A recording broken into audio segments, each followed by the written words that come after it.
Ngayong na-appoint si Rimulya bilang ombudsman, at ang dating ombudsman noon, panahon ni Pinoy, ay si Conchita Carpio Morales.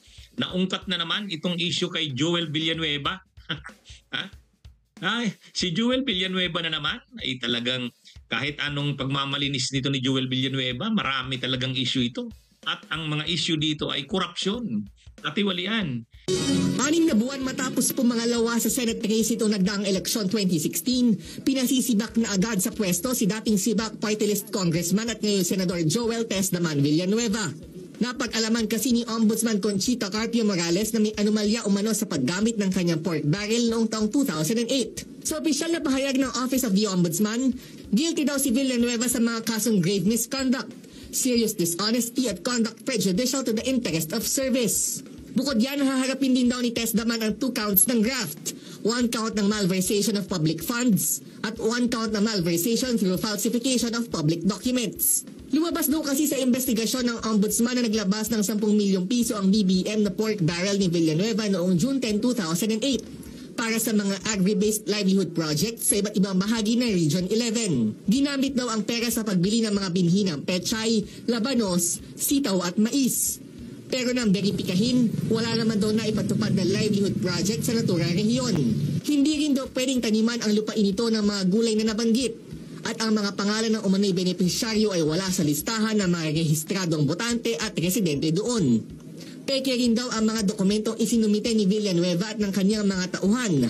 Sa makatwid, isa raw itong ghost project. Bukod kay Villanueva, sangkot din daw dito sina dating Agriculture Secretary Arthur Yap, ilang empleyado ng DA at ni Villanueva, at ilang representante ng NABGOR na tumayo umano na implementing agency ng proyekto. Pero tugon ng senador, lumang kaso na ito at wala naman daw siya ganong kalaking perang natanggap. Dati na rin daw napag-alaman ng NBI na peke ang letterhead at pirma sa ilang dokumento. Tao lang tayo para masaktan at hindi ko itatagong nakapanggagalit kasi yung mga nakaraang panahon, halos 3 taon na po ito, nakakasama ng loob man, lagi natin sinasabi, sakripisyo natin ito at ito'y ambag natin para sa mas maayos na proseso ng ating judicial system. Ngayon po, parang hindi sakripisyo, parang pinapako na ako sa krus. Yun yung pakiramdam ko. Nag-file na rin daw si Villanueva ng motion for reconsideration at hahayaan na raw niya si Senate President Coco Pimentel na magdesisyon kaugnay nito. Patuloy naman daw siyang naniniwala na sa huli, mananaig ang hustisya. Positibo tayo sapagkat alam natin ang katotohanan at tayo po ay walang tinatago, hindi tayo natatakot sa katotohanan. Ngayon may bagong ombudsman, si Rimulya. Yung dating ombudsman noon, panahon ni Pinoy, si Conchita Carpio Morales. Si Conchita Carpio Morales nag-aayag ngayon ng kanyang sabi niya, dapat ngayon ang isang maunawaan ng nating mga Pilipino, dapat kung may desisyon, may mga desisyon na dapat ipatupad. Kasi ang sinasabi ni Conchita Carpio Morales, nung panahon na siya ang ombudsman, naglabas siya ng dismissal order, tanggalin sa pwesto itong si Joel Villanueva. Kasi nasangkot ito sa PIDAP scam noon. Nung panahon, napulis yung PIDAP scam. Nasangkot din itong si Joel Villanueva noon. Kaya yung pagkakasangkot ni Villanueva sa mga kasong ganyan na katiwalaan, hindi lang naman noon yan. Ay ngayon yan.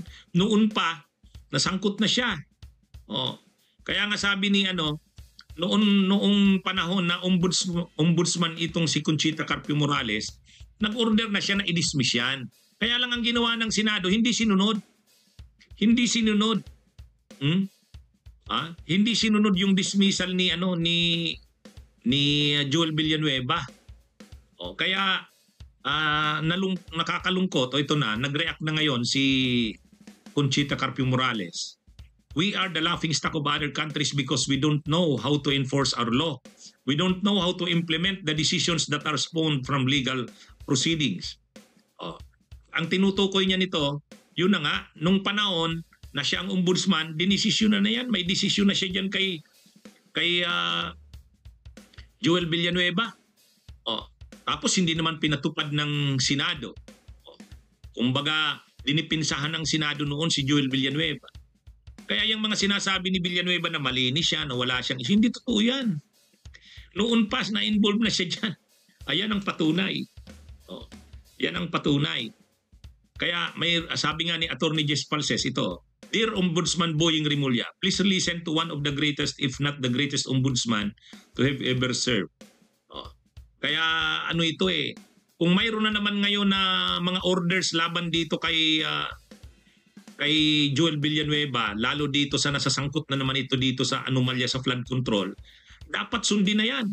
Oh, yun ang ibig sabihin ni dating Ombudsman Conchita Carpio Morales. Hindi pwede yung may mga desisyon tapos hindi naman nasusunod.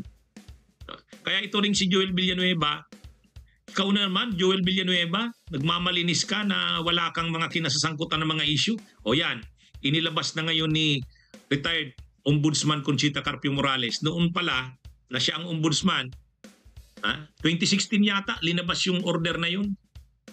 Hindi naman inimplement ng Senado. Kaya pagkatapos nag-retire na rin itong si Ombudsman Conchita Carpio Morales, umalit sa kanya si Martires, ay lalong walang nangyari. Kasi kaalyado ni Duterte itong si Villanueva. Kaya yung mga asta ni Villanueva na parang katulad ni Cayetano na malinis sila, wala silang kinakasangkutan ng mga kaso, ayan, lumabas na yung issue na yan. Mga kabunyog, mga kababayan. Bunyog, bunyog, halikan na kasama ka. Bunyog, kapag buklod ay may pag-asa. Luzon, Visayas, Mindanao, isa ang pananaw. Sa bagong Pilipinas ang bunyog isisigaw. Bunyog.